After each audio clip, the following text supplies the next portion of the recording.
कैसे हो? तो आज हम आयनिक इक्विलिब्रियम का लेक्चर नंबर 5 लेके आए हैं। कौन सा? Buffer solution. तो बफर सॉल्यूशन शायद आपने पहले भी पढ़ रखा हो या शायद नहीं पढ़ा हो, वीडियो का वेट कर रहे हो। तो बफर सॉल्यूशन में क्या होता है कि ऐसा सॉल्यूशन होता है जो अपना पीएच चेंज होने नहीं देता, है ना। इन शॉर्ट बात यही है। और इसमें बहुत सी कहानियां होंगी जो आज के लेक्चर में और इसके अगले लेक्चर में हमें समझनी है, क्योंकि आज पार्ट 1 है, पर पार्ट 1 में मैं बेसिकली पूरा कंसेप्ट तो क्लियर कर दूंगा। ठीक है, तो आप तैयार हैं? कैसे हैं? मेरा नाम अलक पांडे, हमारा आपका प्यारा सा चैनल फिजिक्स वाला। और आइए स्टार्ट करते हैं बफर सॉल्यूशन। तो कॉपी और पेन निकाल लें और अगल बगल के सारे डिस्टर्बेंसेस बंद कर लें। और ठीक है, मैं बात बोलूंगा नहीं क्या नहीं खाना है। और सारे डिस्टर्बेंसेस बंद करने के बाद कॉपी पेन निकाल के एकदम अच्छे से बैठ जाए पढ़ाई करने। ठीक है, चलिए। तो बफर सॉल्यूशन, बफर सॉल्यूशन, चूहा नहीं खाना है ना। Buffer solution. तो बफर सॉल्यूशन क्या होता है? एनी सॉल्यूशन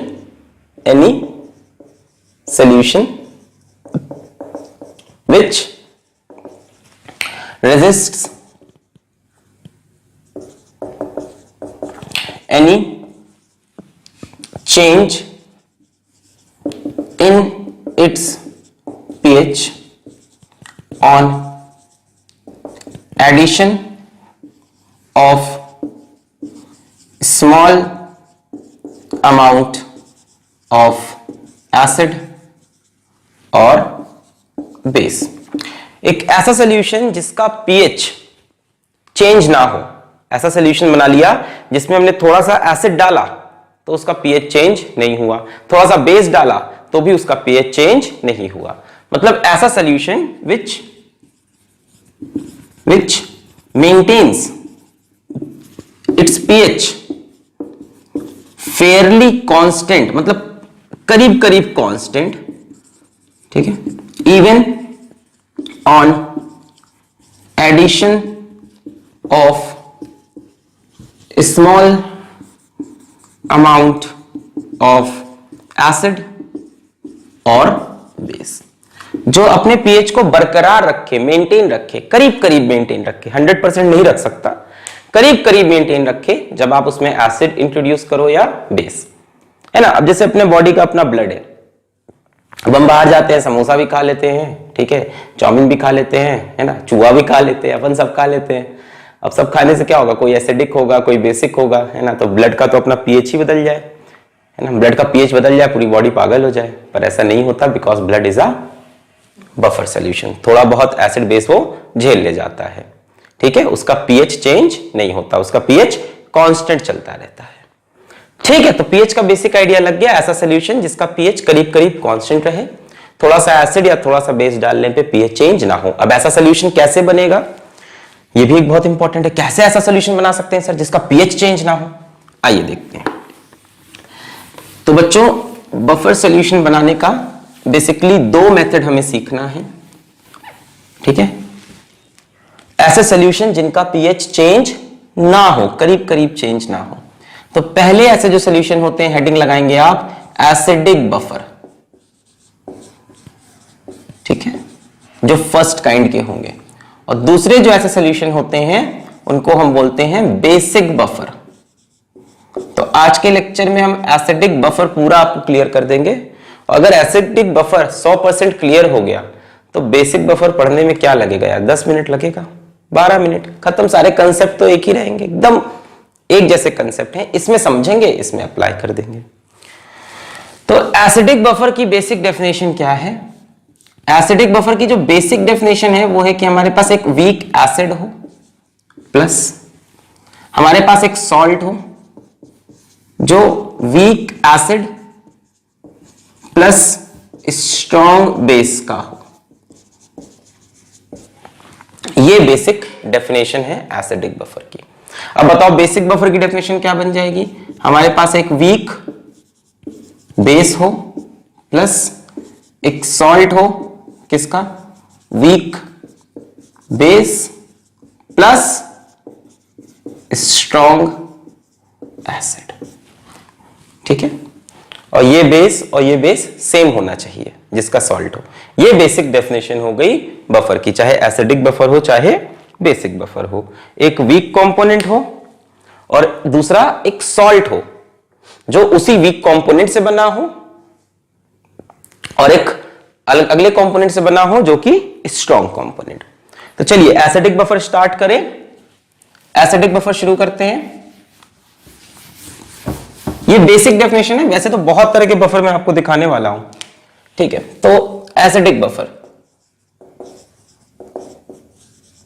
तो अगर एकदम सिंपल डेफिनेशन से चले तो हमें क्या चाहिए, एक वीक एसिड चाहिए प्लस हमें एक सॉल्ट चाहिए। सॉल्ट किसका हो, वीक एसिड स्ट्रॉन्ग बेस का, है ना। सॉल्ट किसका हो, इसी वीक एसिड का किसी स्ट्रॉन्ग बेस के साथ। जैसे पहला एग्जांपल देखिए, मेरे पास वीक एसिड हो गया CH3COOH एसिटिक एसिड। अब इसका सॉल्ट मैं ले रहा हूं CH3COONA सोडियम एसीटेट। ये इसका किसके साथ सॉल्ट हो गया, स्ट्रॉन्ग बेस NaOH के साथ सॉल्ट हो गया। जैसे देखिए मैं बोलूं HCN hydrogen cyanide weak acid. अब एक सॉल्ट मैं ले रहा हूं NaCN, ये इसका किसके साथ सॉल्ट हो गया, NaOH के साथ, जो कि स्ट्रॉन्ग बेस है। तो इस तरह से आप कोई भी एग्जांपल ले सकते हो। जैसे H2CO3 वीक एसिड, और मैं यहां ले लूं K2CO3 सॉल्ट। इसका सॉल्ट लिया मैंने, वीक एसिड का salt with a strong base. Strong base कौन, KOH।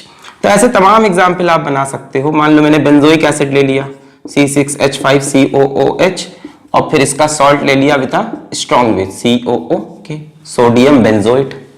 ये हो गया बेंजोइक एसिड, ये हो गया पोटेशियम बेंजोएट। पोटेशियम कहां से आया, स्ट्रॉन्ग बेस से। तो ऐसे जो भी सोल्यूशन हो जिसमें यहां पे एक वीक एसिड हो, जैसे मान लो यहां HF ले लिया और यहां उसका salt with a strong base NaF ले लिया, इनको हम एसिडिक बफर कहते हैं। जैसे यहां हमने H2S लिया, यहां हमने K2S ले लिया, मतलब बहुत इनफाइनाइट एग्जांपल बना सकते हैं हम। अब स्ट्रॉन्ग बेस क्या क्या होते हैं, बस ये अगर याद रखो तो काम बन जाएगा। अपने NaOH वगैरह, KOH वगैरह, ठीक है, कैल्शियम हाइड्रोक्साइड वगैरह, है ना, अपना मैग्नीशियम हाइड्रोक्साइड वगैरह।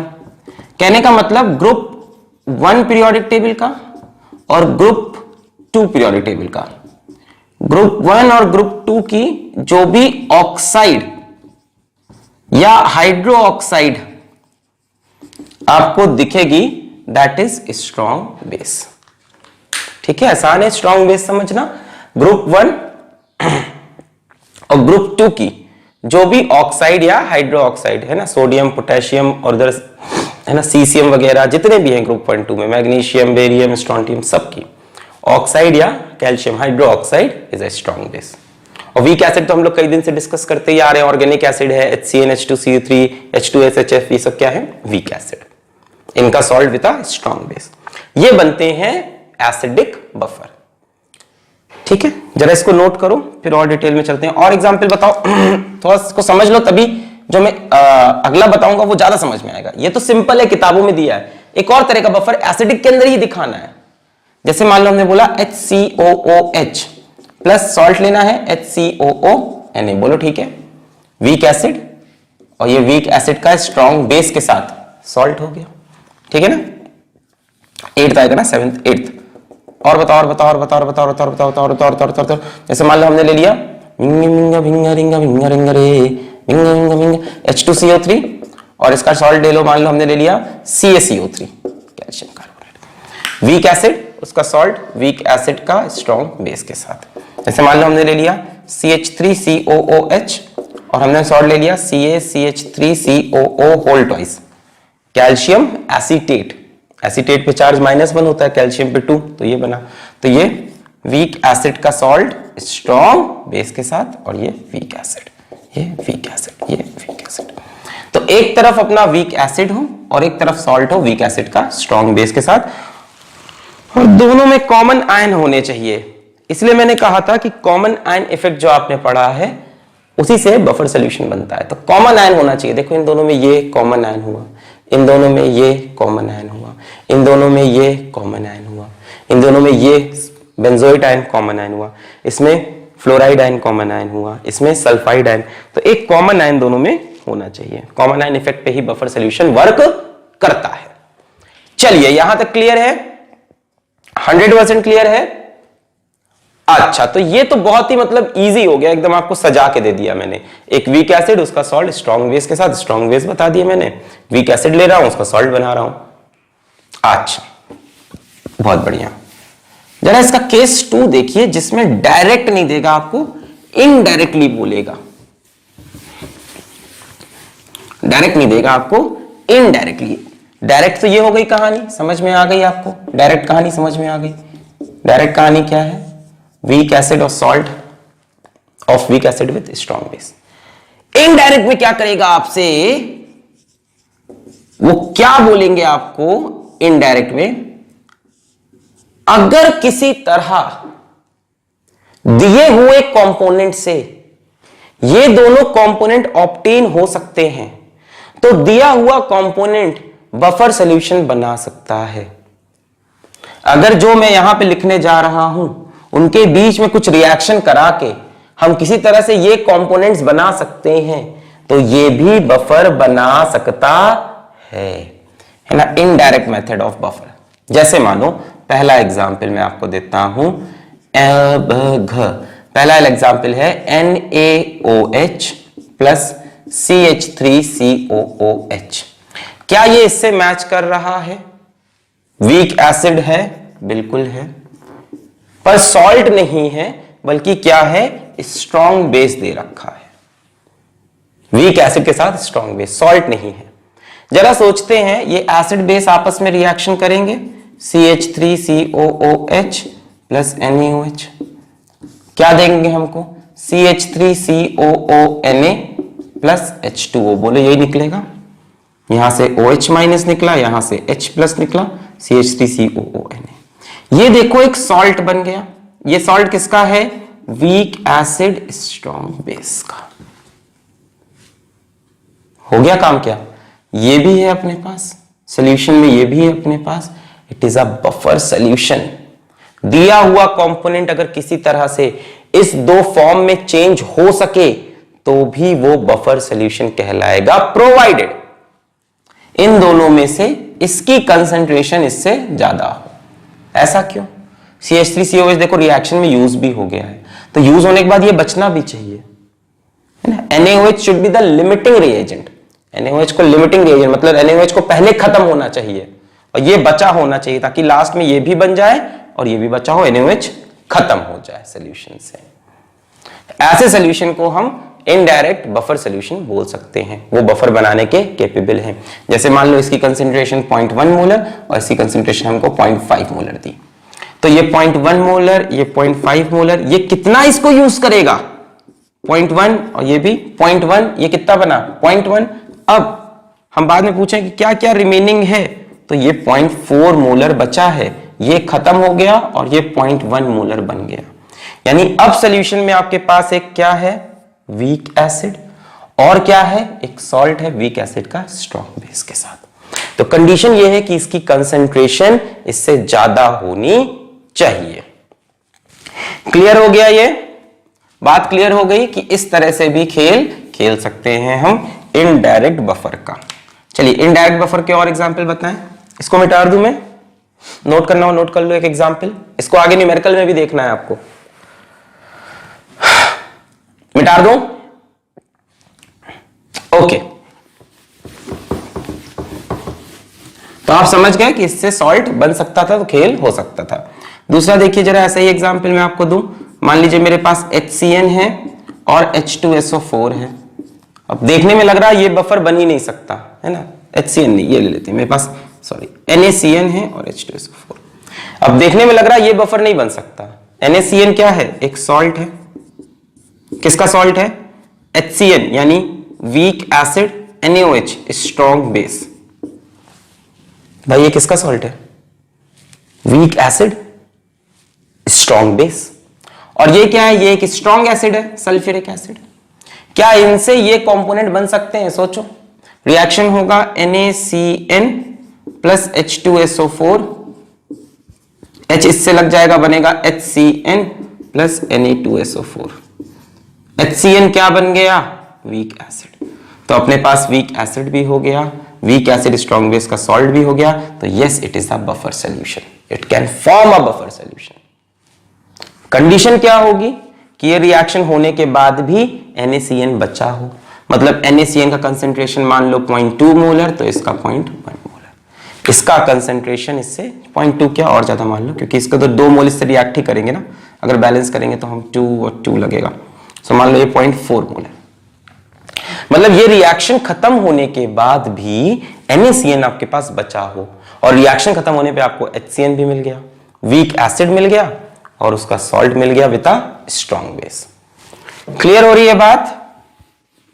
सो इसको हम बोलते हैं इनडायरेक्ट बफर सॉल्यूशन। ठीक है, जैसे मान लो हमें दे दिया HNO3 प्लस CH3COONA, क्या ये बफर बना सकता है? ये क्या है? एक सॉल्ट है। किसका सॉल्ट है? वीक एसिड स्ट्रॉन्ग बेस का। और ये क्या है? एक स्ट्रॉन्ग एसिड है। देखो पिछला वाला एग्जांपल एकदम। अब सोचो रिएक्शन, ये दोनों आपस में रिएक्ट करेंगे तो उससे CH3COOH बनेगा। देखो CH3COONA प्लस HNO3, अब CH3COOH प्लस NaNO3, ये बन गया वीक एसिड, और अपने पास सॉल्ट पहले से है वीक एसिड स्ट्रॉन्ग बेस का। कंडीशन यही होगी, ये रिएक्शन खत्म होने के बाद CH3CONA बचा होना चाहिए। इसकी कंसेंट्रेशन 0.2 मोलर, इसकी एग्जाम्पल दे रहा हूं, मतलब ये इससे ज्यादा हो, वरना इसी रिएक्शन में ये खत्म हो जाएगा। तो वीक एसिड तो बना पर सॉल्ट नहीं बचा। ठीक है, और ये तो पूरा खत्म हो गया, इसकी कंसेंट्रेशन कम थी, जितना वीक एसिड बना और ये बना, ये दोनों बचे हुए हैं, ये दोनों क्या बन गए? बफर। देखो weak acid, salt of weak acid with strong base. तो इसको बच्चों हम बोलते हैं इनडायरेक्ट बफर सॉल्यूशन। ठीक है, ऐसा कोई नाम नहीं, मैंने ही नाम दे दिया है, किसी किताब में नाम लिखे नहीं होते। और दिखाऊं, क्लियर हो गया होगा अब तक। जैसे मान लो हमको और क्या दे सकता है, और हमको दे दिया HCOOH प्लस KOH। देखो इसमें क्या क्या है मेरे पास? एक वीक एसिड है और एक स्ट्रॉन्ग बेस है, सॉल्ट की कमी है, इन दोनों में रिएक्शन होगा, सॉल्ट बन जाएगा। HCOH react with KOH, HCOOK बन जाएगा, that is the salt, week acid strong base का। इसको ज्यादा होना चाहिए, रिएक्शन के बाद बचना चाहिए, तो इसको मैंने बोल दिया 0.3 मोलर, इसको मैंने बोल दिया 0.2 मोलर, कुछ भी लिख सकता हूं, समझा रहा हूं कि इसकी कंसेप्ट क्लियर है ना। इसका इससे रिएक्शन HCOOK बन गया, HCOOK पोटेशियम फॉर्मेट, एक salt, week acid strong base का, और वीक एसिड है ये, और ये खत्म हो चुका है। ठीक, नोट कर लें। तो ये वाले बफर सॉल्यूशन याद रखेंगे, किताब में ज्यादा इनको पढ़ाया नहीं जाता, पर इस पे न्यूमेरिकल भी बन सकते हैं और एग्जाम में पूछा भी जा सकता है। मिटा दें, अगर किसी तरह से रिएक्शन करा के भी आप इस फॉर्म में आ सको, so it is a buffer solution. देखो जेईई 2010 में हमसे पूछा, IIT जेईई 2010 में हमसे पूछा कि इनमें से कौन कौन सा बफर हो सकता है, इनमें से कौन कौन सा बफर हो सकता है। एग्जाम्पल ऑप्शन थे HNO3 CH3COOH, KOH CH3COONA, HNO3 CH3COONA, option D CH3COOH CH3COONA। चलो बताओ, अपने आप सोचो, सारे ऑप्शन को एनालाइज करो, सोच के बताओ इसमें से कौन कौन सा बफर है या हो सकता है या हो सकता है। चलिए कर लिया आपने। सबसे पहले डी ऑप्शन तो होना ही होना है, वीक एसिड, और this is a salt of weak acid with strong base, तो ये तो पूरी डेफिनेशन को सेटिस्फाई करता है, हो गया। ये तो सबसे साफ साफ मुझको सबसे पहले यही दिखाई पड़ा एकदम, CH3COH CH3CONA। चलिए अब पहला ऑप्शन लेते हैं, this is a strong acid, this is a weak acid, इससे कोई बफर बनने वाला नहीं क्योंकि आपके पास बेस ही नहीं है। स्ट्रॉन्ग बेस नहीं है तो अटेम्प्ट करना भी फालतू है। सॉल्ट मतलब स्ट्रॉन्ग बेस कहीं दिख रहा है नहीं, so this is not possible. फिर इस पे आओ, this is strong base and this is salt of weak acid and strong base. चलिए ट्राई करते हैं, शायद बन सके। स्ट्रॉन्ग बेस है, सॉल्ट है, वीक एसिड स्ट्रॉन्ग बेस का।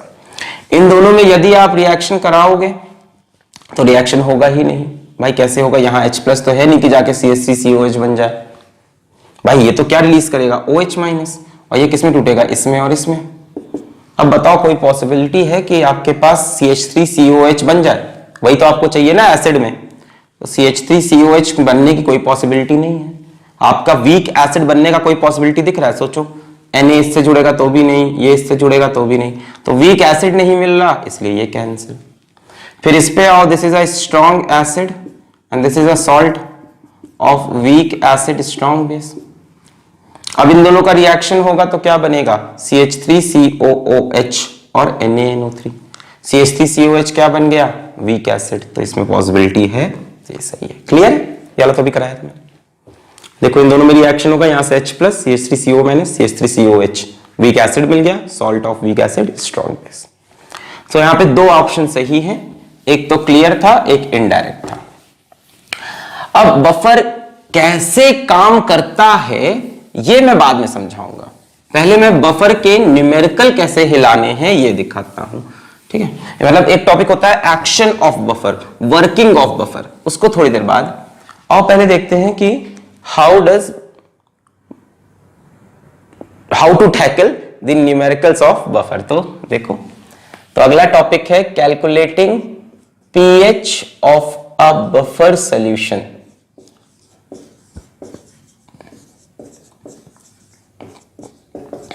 pH of a buffer solution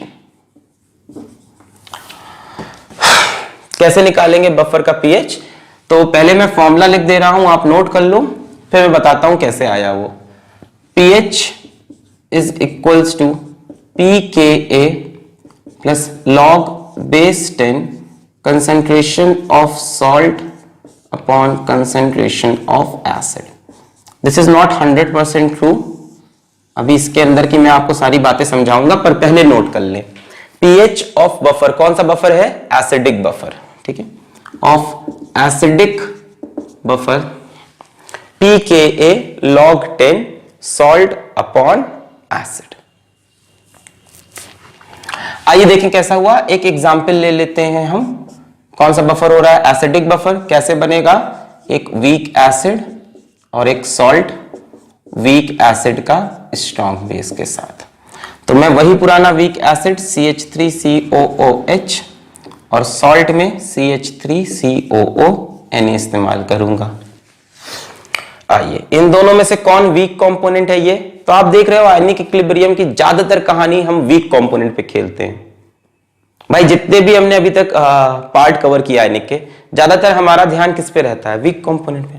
तो इस वीक कंपोनेंट को जरा उठाओ, CH3COOH पार्शियली डिसोसिएट करेगा to give CH3COO- plus H+, कि कंप्लीटली करेगा, पार्शियली करेगा, वीक है। और इसको देखो तो ये कंप्लीटली कर जाएगा क्योंकि ये स्ट्रॉन्ग है। ये कैसा इलेक्ट्रोलाइट है, स्ट्रॉन्ग, क्योंकि इसमें एक कंपोनेंट स्ट्रॉन्ग है। ठीक है, एक भी कंपोनेंट स्ट्रॉन्ग होता है तो ये स्ट्रॉन्ग बन जाता है। तो ये कंप्लीटली डिसोसिएट किया to give CH3COO- and Na+, 100% dissociate कर गया। अब इस वीक एसिड के लिए, this is a weak acid, इसके लिए हम Ka की इक्वेशन लिख सकते हैं। Ka की इक्वेशन क्या होगी बोलो, यहां से इक्विलिब्रियम कांस्टेंट होता है इसका, ionisation constant, concentration of CH3COO- into H+ divided by concentration of CH3COOH। अच्छा, अब आपको ये तो याद होगा कि यहां पे ये कंसंट्रेशन रखें जरूरी नहीं, यहां पे हम CH3CO- की वो कंसंट्रेशन रखेंगे जो सॉल्यूशन में होगी, जो यहां से निकली वो नहीं रखनी होती, जो पूरे सॉल्यूशन में है। तो बच्चों सॉल्यूशन में CH3CO- यहां से भी आया है, यहां से भी आया है, दोनों जगह से आया है। अच्छा, ये वीक है, ये स्ट्रॉन्ग है। CH3CO माइनस कहां से ज्यादा आया होगा, मैक्सिमम CH3CO माइनस कहां से आया होगा, मैक्सिमम CH3CO माइनस यहां से आया होगा। ये 100% डिसोसिएट कर रहा, मतलब we can say this CH3CO minus is completely coming from salt. जितना सॉल्ट है उतना CH3CO माइनस, जैसे मान लो ये 0.1 मोलर होता तो डिसोसिएट करके इसको भी कितना बनाता, 0.1 मोलर। तो चाहे मैं इसकी कंसंट्रेशन रखूं या इसकी जगह में सॉल्ट की कंसंट्रेशन रखूं, बात तो सेम है। हमने यहां से Ka की इक्वेशन लिखी, फिर हमने कहा कि इसमें कौन सा CH3CO माइनस रखना है, जो यहां से निकला सिर्फ वही रखना है कि सॉल्यूशन का, तो हमने कहा सॉल्यूशन का। हमने कहा सॉल्यूशन में बेसिकली यहां से CH3CO माइनस आ रहा, जितना ये होगा उतना ये बन जाएगा। तो मैंने कहा कि CH3CO माइनस की कंसंट्रेशन की जगह क्या हम सॉल्ट की कंसंट्रेशन रख सकते हैं, आपने बोला ठीक है। अच्छा, दूसरी बात, नीचे है CH3COH का कंसंट्रेशन, वो कहां से आएगा, यहां से। मान लो इसका इनिशियल कंसंट्रेशन कुछ भी है, 0.1 मोलर है सपोज करो, तो ये थोड़ा सा डिसोसिएट कर जाएगा, तो इक्विलिब्रियम पे आते आते इसका कंसंट्रेशन कुछ कम होगा। पर ध्यान से देखो, यहां पे कॉमन आयन इफेक्ट भी चल रहा है, ये कॉमन आयन है जिसकी वजह से ये रिएक्शन पीछे जा रहा होगा, जिसकी वजह से इसका डिसोसिएशन बहुत कम होगा। मतलब हम यहां पे CH3COH का इनिशियल दिया हुआ कंसंट्रेशन भी रख सकते हैं, क्यों, क्योंकि इसका डिसोसिएशन बहुत कम होगा। सो इसकी जगह हम एसिड का इनिशियल कंसंट्रेशन भी रख सकते हैं। कोई जरूरत नहीं है C माइनस C अल्फा वो सब करने की, कि C किया C minus C alpha, equilibrium पे इसका कंसंट्रेशन कुछ कम नहीं होगा, इसका डिसोसिएशन हो ही नहीं पा रहा। क्यों नहीं हो पा रहा, क्योंकि स्ट्रॉन्ग इलेक्ट्रोलाइट डिसोसिएट हुआ, क्योंकि कॉमन आयन इफेक्ट लगा। पढ़ाया था मैंने पिछले लेक्चर में, कॉमन आयन इफेक्ट, जिसने नहीं पढ़ा है यूट्यूब पे टाइप करे कॉमन आयन इफेक्ट फिजिक्स वाला, आयनिक इक्विलिब्रियम 04 फिजिक्स वाला, वहां मिलेगा। इस कॉमन आयन की वजह से इसका डिसोसिएशन पीछे चला गया और ये बिल्कुल भी करीब करीब डिसोसिएट नहीं किया, इसलिए यहां पे हम इसके इक्विलिब्रियम कंसंट्रेशन ना रख के इनिशियल कंसंट्रेशन रख सकते हैं। अब यहां से बोलो H plus is equals to Ka into acid बटे सॉल्ट, कह सकते हैं। यहां से minus log base 10 H plus, मैंने दोनों तरफ माइनस लॉग लगाया, माइनस लॉग 10, देखो ये मल्टीप्लाई हो रहा है तो Ka माइनस लॉग 10 एसिड, और इस पे माइनस माइनस प्लस क्योंकि ये नीचे है, प्लस लॉग 10 सॉल्ट। बोलो ठीक है, दोनों तरफ मैंने माइनस लॉग लिख लिया, तो minus log H plus minus log K, ये मल्टीप्लाई हो रहा था log A into log B, minus log K minus log, और ये नीचे था तो माइनस माइनस प्लस हो गया। अब देखो मैं माइनस लॉग 10 H प्लस को हम क्या बोलते हैं, pH, यही तो pH होता है। माइनस लॉग 10 Ka को हम बोल सकते हैं pKa, है ना, किसी में भी माइनस लॉग 10 लगाओ तो P बन जाता है। पिछले लेक्चर में मैंने pH वाले लेक्चर में बताया था, माइनस लॉग 10 Kw pKw, तो माइनस लॉग 10 K pK, और इन दोनों को देखो क्या बन जाएगा, plus log 10 salt upon acid. देखो लिख सकते हैं ये चीज, सोच के बोलो, ये लिख सकते हैं यहां से log A minus log B, so log A by B। ये फॉर्मूला ऊपर भी लिखा हुआ है, इसका नाम है, इस इक्वेशन को हम बोलते हैं हेंडरसन हासेल बाल्च इक्वेशन, हेंडरसन हासेल बाल्च इक्वेशन। पर ये 100% ट्रू नहीं है, न्यूमेरिकल बन जाएंगे, हिल जाएंगे मैक्सिमम न्यूमेरिकल आसान वाले, बट जहां थोड़ा भी फॉर्मूला बेस, जेई मेन से थोड़ा सा भी ऊपर गए अपन, है ना, मेंस में भी हो सकता है इससे थोड़ा सा घुमा दे आपको सवाल। खैर नोट करिए अभी, कोई डाउट। यहां पे एसिड की इक्विलिब्रियम कंसंट्रेशन रखी जाती है, ये इक्विलिब्रियम कांस्टेंट है इस रिएक्शन का, पर हमने इनिशियल रख दी क्योंकि इसका डिसोसिएशन नहीं हो पा रहा because of common ion effect. इसका पिछला वीडियो वही था। फिर pH निकालने के लिए आप चाहो तो खुद से कर सकते हो, दोनों तरफ लॉग ले लेना, उसके बाद माइनस लॉग 10 H प्लस को pH, माइनस लॉग 10 Ka को Pa, और जो सो clear. What I want to say कि ये गलत क्यों है, इसमें क्या चीज गलत है, यहां पे सॉल्ट का कंसंट्रेशन रखना पूरी तरह से सही नहीं है। क्यों नहीं सही है, थोड़ी देर बाद समझ में आएगा। आप ये समझो यहां पे एसिड कौन सा है, CH3COH, ऊपर सॉल्ट कौन सा है, सॉल्ट है नहीं एक्चुअल में तो CH3CO माइनस आयन। तो नीचे एसिड है, ऊपर इसके कॉन्जुगेट बेस की कंसंट्रेशन है, इसका ये कॉन्जुगेट बेस बनेगा कि नहीं। तो नीचे एसिड, ऊपर सॉल्ट की जगह थोड़ा सा याद रखो कि सॉल्ट है या कॉन्जुगेट बेस है, याद रहेगा। नीचे एसिड, ऊपर सॉल्ट की जगह कॉन्जुगेट बेस। देखो ये कॉन्जुगेट बेस है ना इसका, H+ निकलने के बाद। चलिए हो गया। अब इस पे सिंपल न्यूमेरिकल करते हैं पहले, फिर न्यूमेरिकल का लेवल बढ़ाएंगे। करीब हम 6 से 7 न्यूमेरिकल करने जा रहे हैं और उसी में ये पूरा टॉपिक अब क्लियर हो जाएगा हमको, है ना। न्यूमेरिकल के थ्रू ही पढ़ते हैं। चलिए तो एसिडिक बफर के न्यूमेरिकल स्टार्ट करते हैं। पहले कोई इजी न्यूमेरिकल स्टार्ट करेंगे। Find the pH of a solution having, find the pH, आप भी करेंगे क्या मेरे साथ। चलिए, find the pH of a solution having 0.1 molar CH3COOH, Ka is equals to 10 की पावर -5 and 0.2 molar CH3COONA। चलिए सबसे सिंपल न्यूमेरिकल पहला किया जाए। आइए, तो pH is equals to pKa plus log 10 salt बराबर एसिड, सॉल्ट बराबर एसिड। नीचे CH3COH, ऊपर CH3COO माइनस। pKa क्या होता है, माइनस log 10 Ka, ठीक है, प्लस log 10। सॉल्ट कितना है अपना, अब देखो सॉल्ट क्या है, सॉल्ट एक्चुअल में तो ये रखना है CH3CO माइनस की कंसेंट्रेशन। ये कहां से आएगा, इसमें से आएगा कि इसमें से, आंसर है दोनों से आएगा, पर इसका डिसोसिएशन बहुत कम होना है, तो बेसिकली ये पूरा यहां से आएगा।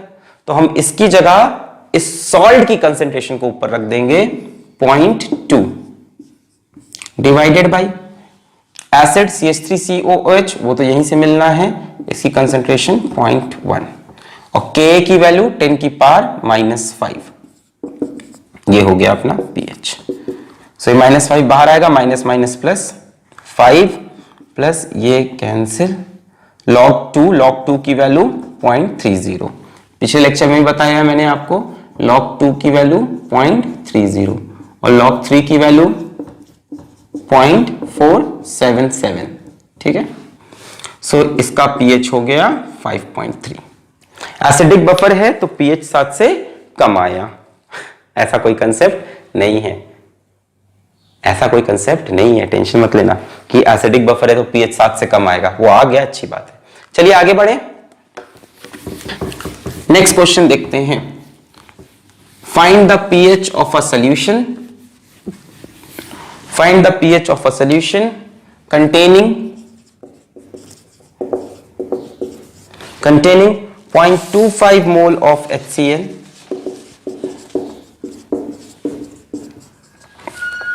इसका Ka हमको दे रखा है, Ka 10 to the power -5 and 0.10 mole NaCN are present, are क्या, containing present in 1 liter solution। चलिए, अब ये एक बफर सॉल्यूशन है, ये तो समझ में आ ही गया आपको। आपको इसका pH निकालना है, ट्राई करिए, मैं ऑप्शन देता हूं A B C D। तो 4 ऑप्शन है मेरे पास, 5.3, 4.6, 4.7, 3.8। चलिए ट्राई करिए अपने आप।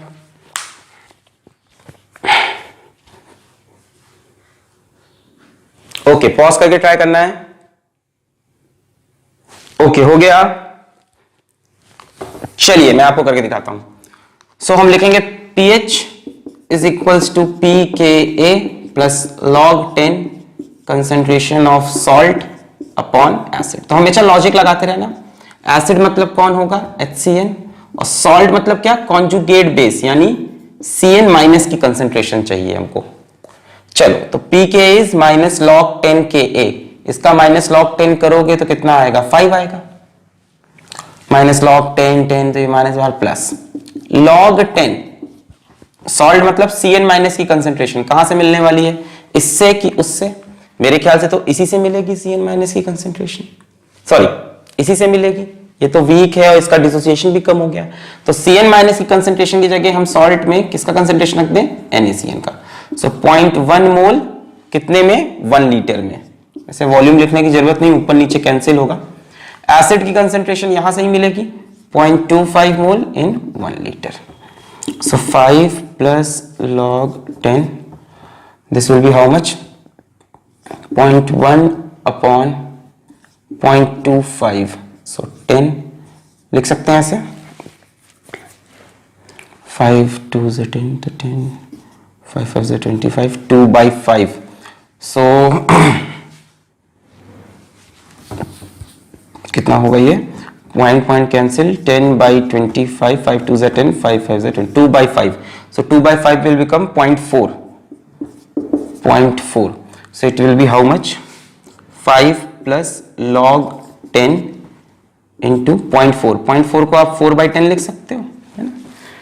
2/5 को भी तो लिख सकते थे 4/10, 2 to the 4 5, ठीक है, 4/10, so it will be 5 plus log 4 minus log 10, log 10 to the base 10 will be 1, so it is how much, 5 plus, इसको हम 2 log 2 लिख सकते हैं, यानी 2 into log 2 की value 0.3, 2 log 2, 2 into 0.3 minus 1, so 5 minus 1 4 plus 0.6 4.6, option B is correct.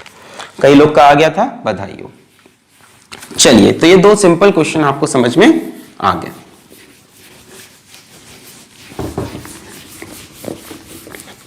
चलिए, यहीं पे एक क्वेश्चन आपको मैं होमवर्क क्वेश्चन दे रहा हूं, जिसका आंसर आप कमेंट करें खुद से करके। सिंपल क्वेश्चन है इसलिए उसको अब मैं सॉल्व नहीं करा रहा, बहुत सिंपल सा है वो भी। Question, what volume of 0.1 molar HCOONA should be added to 50 ml of 0.05 molar HCOOH to produce a buffer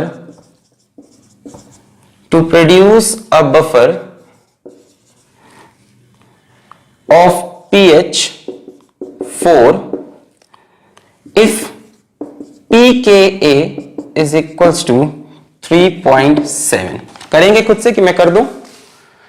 What volume of this should be added to 50 ml of this to produce a buffer of pH इतना if pKa is इतना, ठीक है। तो हम pH का formula लिखें, pH is equals to pKa plus log 10 salt बराबर acid. Acid कौन सा चाहिए, HCOOH की कंसेंट्रेशन, सॉल्ट मतलब कॉन्जुगेट बेस यानी HCOO माइनस की कंसेंट्रेशन। तो HCOH तो यार तुमको यहां से सीधा रख दोगे क्या, नहीं रुको, अब की बार वॉल्यूम और आने वाला है, अभी और वॉल्यूम आने, इस बार सोल्यूशन बना के नहीं दिया है, सोल्यूशन बनाना है। पिछली बार सोल्यूशन बना हुआ था तो कंसेंट्रेशन पता थी कितनी कितनी है, इस बार बोल रहा है ये एक सोल्यूशन है और एक और सोल्यूशन, दोनों को मिलाएंगे तो मिला के नया सोल्यूशन बनेगा, तो दोनों की कंसेंट्रेशन नई नहीं बनेगी, तो HCOH की ये कंसेंट्रेशन रखना गलत हो जाएगा, एसिड की जगह 2 सोल्यूशन मिलेंगे। तो मान लेते हैं HCONA का हमारे पास V वॉल्यूम है, टोटल वॉल्यूम कितना हो गया सोल्यूशन का, सोल्यूशन का टोटल वॉल्यूम हो जाएगा V प्लस 50, ठीक है। कन्वर्ट करने की जरूरत नहीं क्योंकि ऊपर नीचे सब कैंसिल हो रहा है, तो कन्वर्ट मत करना। मैंने मान लिया VmL, तो टोटल वॉल्यूम हो गया V प्लस 50। चलो अब आ जाओ, pKa दिया हुआ है 3.7, pH भी दे रखा है 4 प्लस log 10 सॉल्ट यानी HCO माइनस की कंसेंट्रेशन। अच्छा, और नीचे एसिड की कंसेंट्रेशन, और पहले कंसेंट्रेशन निकालें, एसिड की कंसेंट्रेशन क्या होता है, number of moles upon total volume. देखो ये इसकी मोलैरिटी है, ये इसका वॉल्यूम है, तो यहां से नंबर ऑफ मोल्स निकाल सकते हो। अगर HCOOH की बात करूं तो इनिशियली HCOH की मोलैरिटी पता है, नंबर ऑफ मोल्स नहीं पता, वॉल्यूम पता है 50। तो यहां से नंबर ऑफ मोल्स कितने हो जाएंगे, मोलैरिटी इंटू वॉल्यूम। ये मैं कई बार बताया हूं, m इंटू वी क्या बनता है, नंबर ऑफ मोल्स। इनिशियल बात कर रहे हैं, इनिशियली जब मिलाया नहीं गया, इस सोल्यूशन का वॉल्यूम कितना है 50, मोलैरिटी इतनी, तो इसके नंबर ऑफ मोल्स हो जाएंगे 50, सॉरी मोलैरिटी कितनी है 0.05 इंटू 50। वॉल्यूम को चेंज करना है मुझे पता है, मत करो यार, ऊपर नीचे कैंसिल होने वाला है सब, टेंशन मत लो। इसको वैसे भी मिली मोल्स बोला जाता है, नंबर ऑफ मोल्स नहीं मिली मोल्स, क्योंकि वॉल्यूम मिलीलीटर में। टेंशन मत लो तुम, छोड़ दो अभी, है ना, ऊपर नीचे कैंसिल हो जाएगा, वॉल्यूम चेंज करने की जरूरत नहीं। अब इतने मोल्स हैं HCOH के, मिलाने के बाद HCOH के मोल्स तो चेंज होंगे नहीं, वॉल्यूम बढ़ जाएगा, तो टोटल एसिड की कंसंट्रेशन क्या हो जाएगी, number of moles 0.05 into 50 upon total volume, volume कितना हो गया V प्लस 50। इसी तरह से सॉल्ट की बात करें तो सॉल्ट के इनिशियल नंबर ऑफ मोल्स कितने होंगे 0.1 इंटू V, बोलो सही है। सॉल्ट की अगर कंसंट्रेशन निकालनी है तो सॉल्ट के नंबर ऑफ मोल्स कितने होंगे m into V upon total volume, मिलाने के बाद V प्लस 50, उठा के यहां रख दो, salt 0.1 into V upon V plus 50, V plus 50 ऊपर नीचे कैंसिल हो जाएगा, इसमें भी V प्लस 50, इसमें भी ऊपर नीचे कैंसिल, तो लिख नहीं रहा, डिवाइडेड बाई एसिड की कंसंट्रेशन 0.05 इंटू 50, तेज तो नहीं हो रहा, इसमें भी 0.1 V बाई V प्लस 50, इसमें भी V प्लस 50 कैंसिल। यहां से V की वैल्यू हमें चाहिए, तो ये इधर जाएगा 4 minus 0.37 that is 0.3 is equals to log base 10 0.1, यहां से पॉइंट हटाया, चलो यहां हटाते हैं, 0.1 अपॉन 0.05 इंटू 50 इंटू वी, यहां से पॉइंट हटाया तो नीचे एक जीरो और बढ़ जाएगा, ये पॉइंट हटाया, दो जीरो कैंसिल, V बटे 25, सो ये मिटा दूं, और ये देखो V बटे 25 log 10V, अच्छा ये किसकी वैल्यू है, ये log 2 की वैल्यू है 0.3 ना, log 2 की वैल्यू 0.3, तो ये पूरा टर्म 2 के इक्वल होगा, log 2 होता है 0.3, 2 के V बटे 25 इज 2, V बटे 25 इज 2, मतलब V इज इक्वल्स टू 50, इसका 50 ml होगा, ठीक है। अब नहीं आ रहा तो क्रॉस चेक कर लो, उल्टा रख के एक बार देख लो। नंबर ऑफ मोल्स समझ में आया, कैसे निकाले, m इंटू वी से, इसके initial number of moles, finally भी नंबर ऑफ मोल्स तो सेम रहेंगे, क्या चेंज हो जाएगा, total volume, number of moles upon volume. कहां से फॉर्मूला बनाया, मोलैरिटी से, molarity number of moles upon volume, pH ये वी, फिर मैंने बोला ये किसकी वैल्यू है, मैंने कहा log 2 की, तो ये पूरा 2 के इक्वल होगा, तो V बटे 25 इज इक्वल्स टू 2, तो V is equals to 50 ml। चलिए मैंने ही सॉल्व कर दिया ये वाला भी। अब नेक्स्ट क्वेश्चन आप खुद से करिएगा, पक्का करेंगे, ओके। नेक्स्ट क्वेश्चन बहुत प्यारा सा है भी, चलिए देखते हैं कौन कर पाता है। अच्छा क्वेश्चन आ रहा है अगला question, so find the pH of a solution, find the pH of a solution containing find the pH of a solution having 0.1 molar CH3COOH, K is equals to 10 की पावर माइनस 5,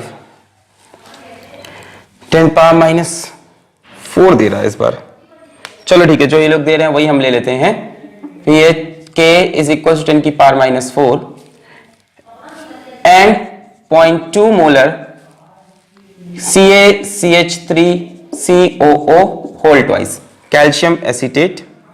अब आपको इस solution का pH find करना है, ठीक है। 0.1 molar ये है, 10 की पावर माइनस 4, अब जो दे रखा यूज कर लेते हैं, एंड 0.2 मोलर ये, तो find the pH of solution, मैं आपको ऑप्शन देता हूं A B C D, ठीक है, वो 10 पावर माइनस 5 होना चाहिए, पता नहीं बुक में डेटा गलत दिया हो कहीं, खैर उसी के हिसाब से आंसर है। So the options are 4.3, 5.7, 4.6, 4.7। चलिए ट्राई करिए,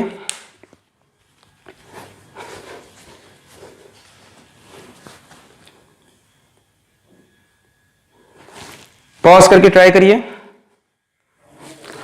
ओके हो गया, पॉज करके ट्राई कर लो खुद से। ये आ रहा, गलत है, ये आएगा कैसे? pH is equals to pKa plus log base 10 concentration of salt upon concentration of acid. pKa की जगह minus log 10 Ka plus log 10 salt upon acid minus log 10 K क्या है? 10 की power -4, so -4 will come this side, minus minus plus, so it is 4 plus log 10। अब acid अपना कौन सा है यहां पे? CH3COO माइनस, और ऊपर सॉल्ट होता है कि सॉल्ट नहीं होता? एग्जैक्टली सॉरी, एसिड कौन सा है? CH3COH। ऊपर सॉल्ट की जगह हमें क्या रखना होता है? कॉन्जुगेट बेस होता है एक्चुअल में, यानी CH3COO माइनस की कंसेंट्रेशन रखनी है ऊपर। यहां पे मैं पूछूं सॉल्ट कौन सा है, तो आप बोलोगे ये सॉल्ट है और ये एसिड है। एसिड की कंसेंट्रेशन दे रखी है, रख दिया। सॉल्ट की कंसेंट्रेशन रख देंगे तो गलत हो जाएगा। हमें इसकी कंसेंट्रेशन चाहिए, इसमें से ये आयन डबल निकलेगा। नहीं समझे? मान लो ये डिसोसिएट किया तो ये देगा Ca2 plus 2 moles of CH3COO minus. इसकी कंसेंट्रेशन कितनी है? 0.2। इससे ये कितना बनने वाला है? 0.4। अगर आप सॉल्ट की कंसेंट्रेशन यहां रखोगे तो आंसर गलत आएगा। सॉल्ट कितना है? 0.2, पर सॉल्ट नहीं रखा जाता एक्चुअल में, कॉन्जुगेट। यही मैं समझा रहा था उस टाइम कि हमेशा ये फॉर्मूला लगाना सही नहीं, याद रखना है सॉल्ट नहीं, कॉन्जुगेट बेस की कंसेंट्रेशन। CH3COH का कॉन्जुगेट बेस CH3COO माइनस, उसकी कंसेंट्रेशन यहां 0.2 नहीं होगी, 0.4 होगी। बस इतना ही सी बात थी, बाकी तो क्वेश्चन आसान है। 4 प्लस लॉग बेस 10, सॉल्ट की जगह 0.4। लॉजिक से समझ में आ गया, सॉल्ट की कंसेंट्रेशन ना रख के कॉन्जुगेट बेस की रखनी होती है, और एसिड की 0.1। सो इट्स इजी, ये कैंसिल। सो 4 प्लस log 4 यानी 2 log 2 यानी 2 into 0.3, so 4.6 ऑप्शन। क्लियर है? तो यही बात मैंने शुरू में बताई थी कि ऊपर सॉल्ट नहीं, कॉन्जुगेट बेस। यहां सॉल्ट की कंसेंट्रेशन रखते तो 0.2 रखते, गलत होता, और इसकी कंसेंट्रेशन 0.4 होगी। यहां से तो इसको हम कंसिडर भी नहीं करेंगे, हम मानते हैं कि सारा यहीं से आ रहा, क्योंकि इसका डिसोसिएशन वैसे भी कम हो जाएगा due to common ion effect. चलिए अगला क्वेश्चन और खूबसूरत होने वाला है। ये यहां तक मैंने सिंपल बफर सॉल्यूशन लिए, जिसमें एक एसिड था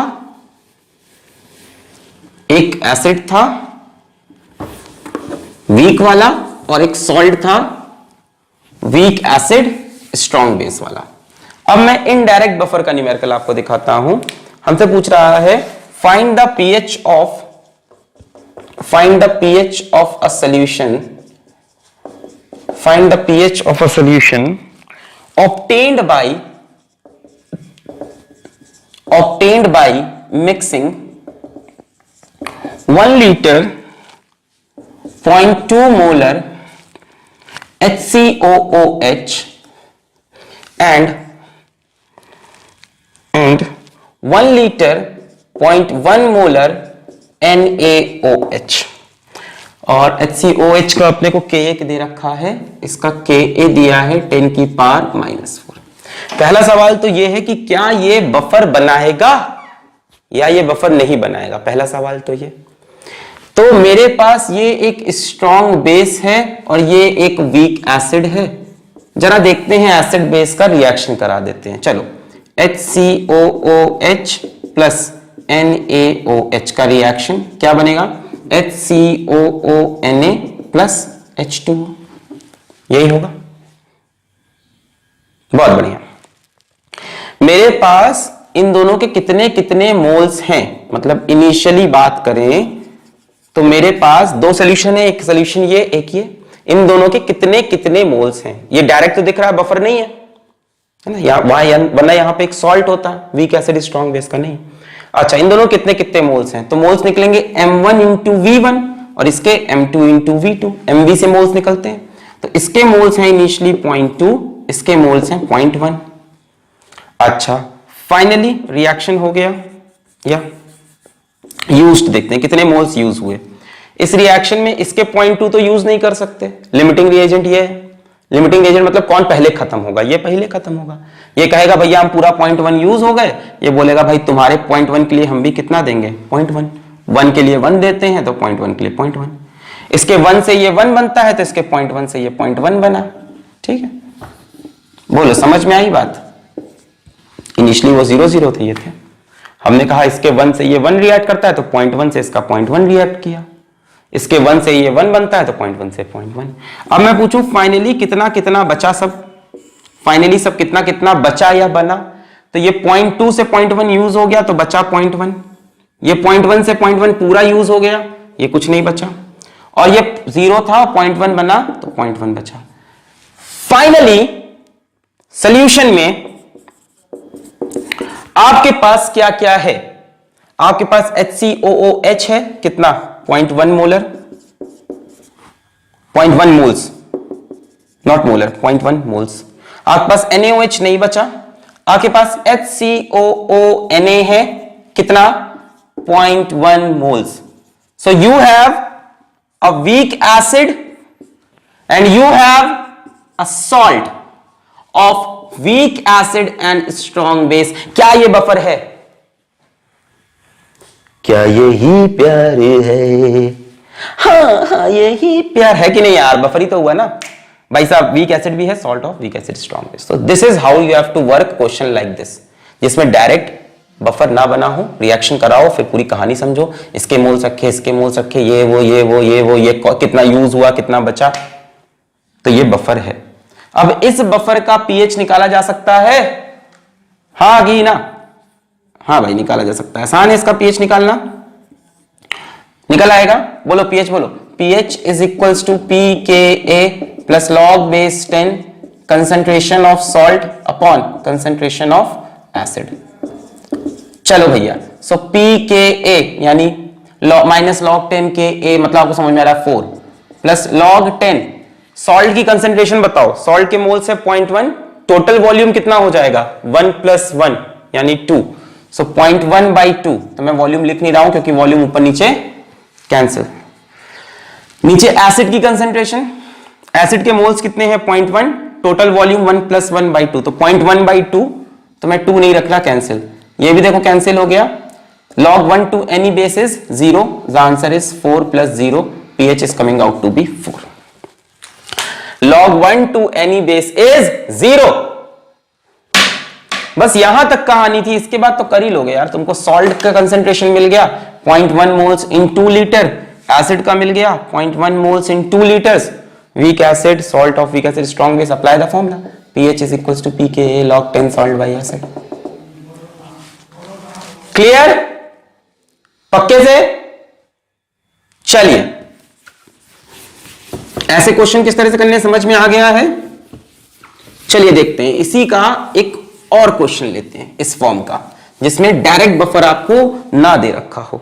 अभी वर्किंग ऑफ बफर भी हम पढ़ेंगे, पहले एक सवाल लेते हैं। तो सवाल हमको दे रहा है find the pH of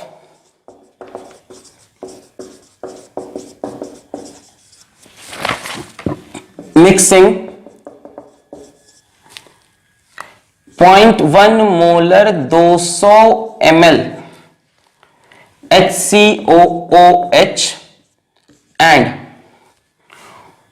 0.1 molar 50 ml, 500 नहीं 50 ml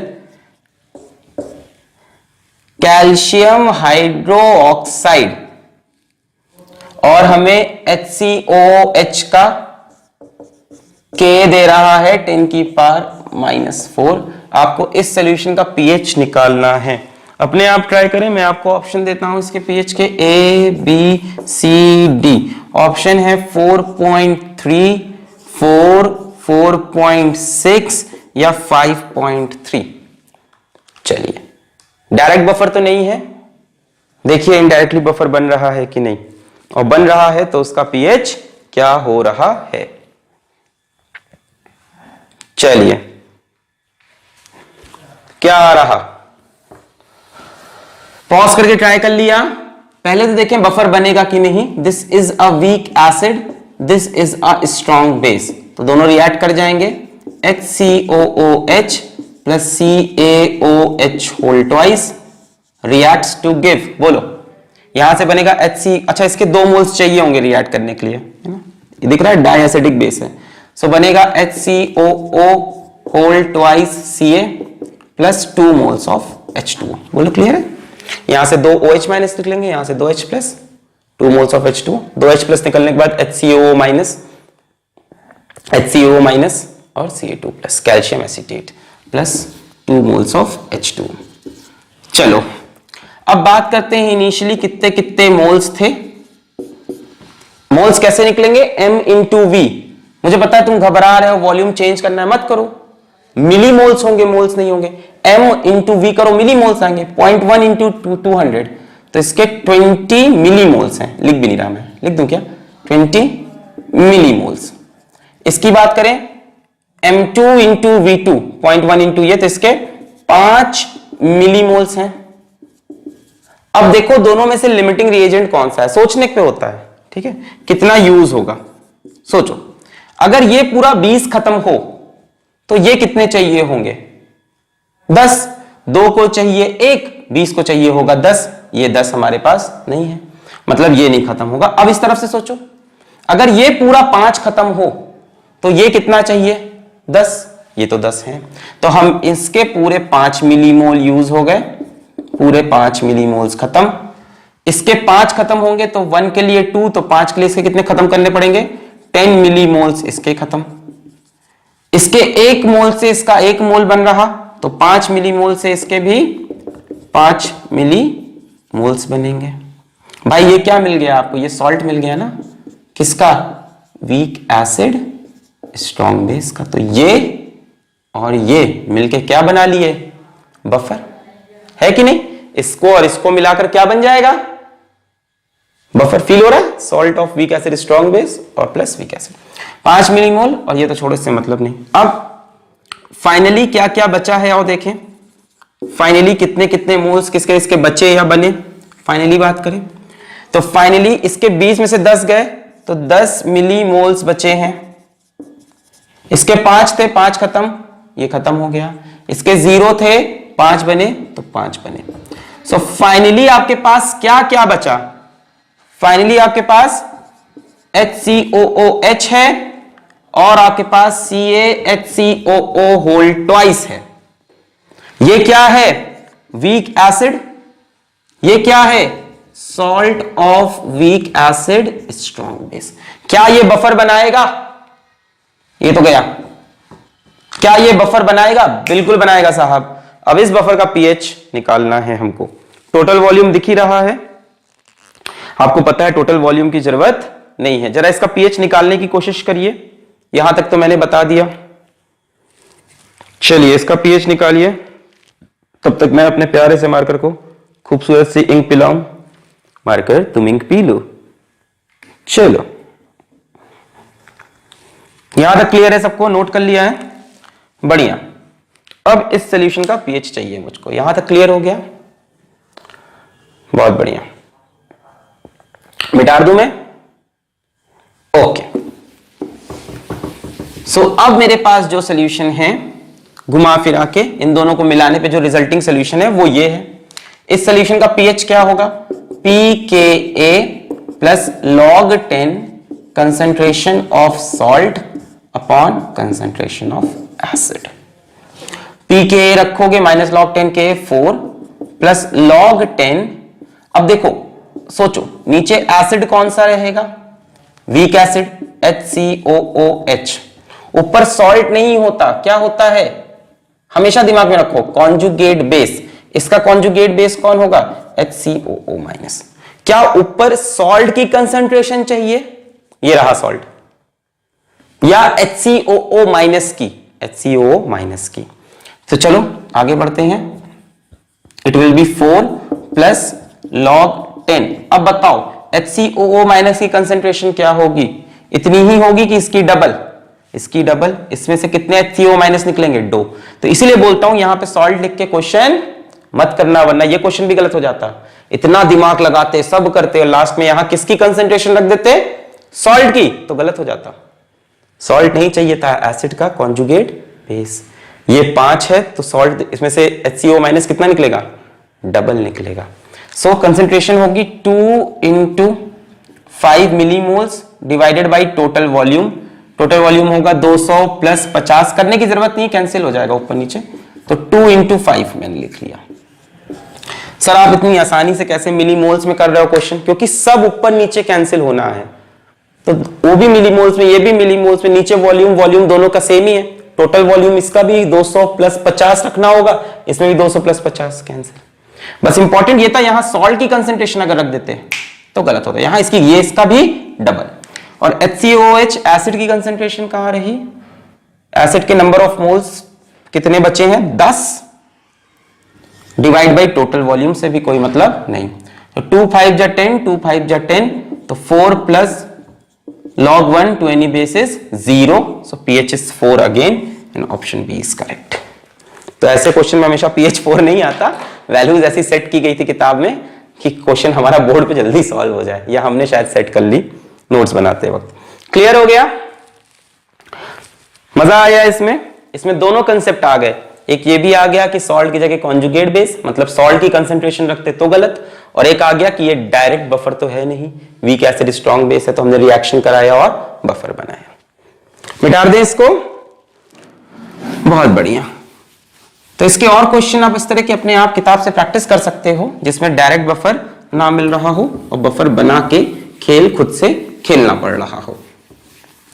अब बात करते हैं वर्किंग ऑफ बफर सॉल्यूशन की। बफर सॉल्यूशन काम किस प्रकार से करता है, आइए तो हेडिंग लगाइए, working of A buffer solution. और कौन से बफर पढ़ रहे हैं हम पूरे लेक्चर में, एसिड, बेसिक अगले लेक्चर में पढ़ लेंगे, एसिड बफर।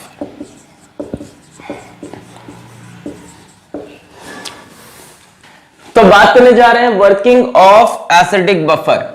तो एक वीक एसिड ले लिया CH3COOH और इसका salt with strong base CH3COONA, ये पार्शियली डिसोसिएट किया, क्या देगा CH3COO माइनस और H प्लस, ये कंप्लीटली डिसोसिएट करके देगा CH3COO minus and Na plus.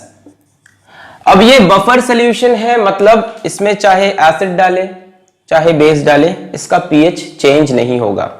Reality में होगा पर बहुत ज्यादा चेंज नहीं होगा जब स्मॉल अमाउंट ऑफ एसिड या बेस डाले। आइए देखते हैं ये चीज कैसे होगी। देखो, अगर इसमें एसिड डालोगे तो एसिड से क्या मिलेगा H प्लस, H प्लस जाके किससे रिएक्ट करेगा CH3COO माइनस से, और अगर इसमें बेस डालोगे तो बेस से क्या रिलीज होगा OH माइनस, OH माइनस किससे रिएक्ट करेगा जाके H प्लस से। ठीक है, तो ये आएगा तो ये किसको ढूंढने लगेगा CH3CO माइनस को, ये आएगा तो H प्लस को। चलिए एक एक करके देखते हैं दोनों का एक्शन। पहले बात कर लेते हैं एसिड के एडिशन की।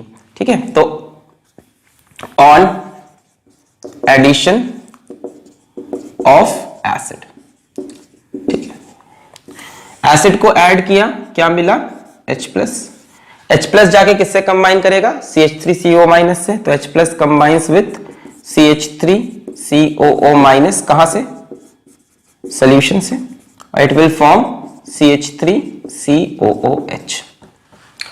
अब इस पे एक सवाल आएगा कि जैसे ही CH3COH की कंसेंट्रेशन बढ़ेगी, है ना, बढ़ने लगेगी CH3COH की, तो ये वापस डिसोसिएट करके CH3CO माइनस और H प्लस बनाना चाहेगा, है कि नहीं भाई, इक्विलिब्रियम डिस्टर्ब हो जाएगा, एक तरफ की कंसेंट्रेशन बढ़ने लगेगी तो ये वापस डिसोसिएट होना चाहेगा।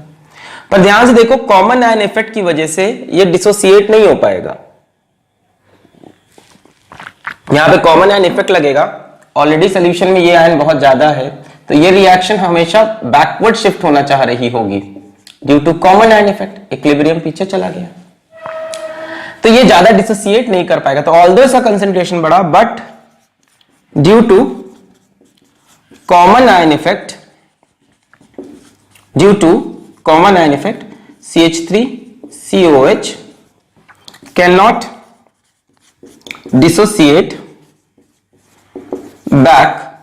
देखो ऐसा नहीं कि CH3COH डिसोसिएट नहीं कर सकता, करना पड़ेगा अगर मजबूरी हो जाए, करना पड़ेगा, अगर इक्विलिब्रियम खराब हो रहा है तो करना पड़ेगा। पर रुको, दूसरा नुकसान क्या हुआ है, इसकी कंसंट्रेशन कम हुई है, किसकी, CH3CO-। इस इक्विलिब्रियम में इसकी कंसंट्रेशन कम हुई है। पर यार इसकी कंसंट्रेशन कम होना टेंशन की बात नहीं, क्योंकि ये तो सोल्यूशन में बहुत ढेर सारा है। मतलब दूसरी दिक्कत क्या हुई है कि सोल्यूशन में CH3COO- का कंसंट्रेशन थोड़ा सा डाउन हुआ है, H+ ले गया, बट वी हैव abundant, है ना, बहुत ढेर सारा, large amount, we have large amount of CH3COO-, strong electrolyte दे रहा है, तो इसकी कोई खास कमी इक्विलिब्रियम में नहीं हो रही। अगर ये कम पड़ने लगता, ये ज्यादा हो जाता, तब डेफिनेटली ये डिसोसिएट करता ताकि इक्विलिब्रियम वापस आए। इसकी कोई कमी पड़ी नहीं है, जितना थोड़ा बहुत गया इस ये और डिसोसिएट कर गया। ये तो कर सकता है ना डिसोसिएट, स्ट्रॉन्ग इलेक्ट्रोलाइट, ये तो 100% डिसोसिएट कर सकता है, स्ट्रॉन्ग। तो H+ के आने से, एसिड के आने से H+ आया, वो H+ सोल्यूशन के H+ को बढ़ा नहीं पाया। एसिड का H+ आया, वो सोल्यूशन के H+ कंसंट्रेशन को बढ़ा नहीं पाया। यदि बढ़ा देता तो pH कम हो जाता, पर H+ आते ही CH3CO- से कंबाइन करके CH3COH बनाया। अब ये CH3COH की वापस डिसोसिएट करने की कोई टेंडेंसी नहीं, क्योंकि ऑलरेडी कॉमन आयन इफेक्ट से रिएक्शन पीछे जा रहा। दूसरी जो इसकी टेंडेंसी होती डिसोसिएट करने की, तब होती कि इसका कंसंट्रेशन फॉल करता, वो भी नहीं किया, इसका कंसंट्रेशन इसने मेंटेन कर दिया डिसोसिएट होकर।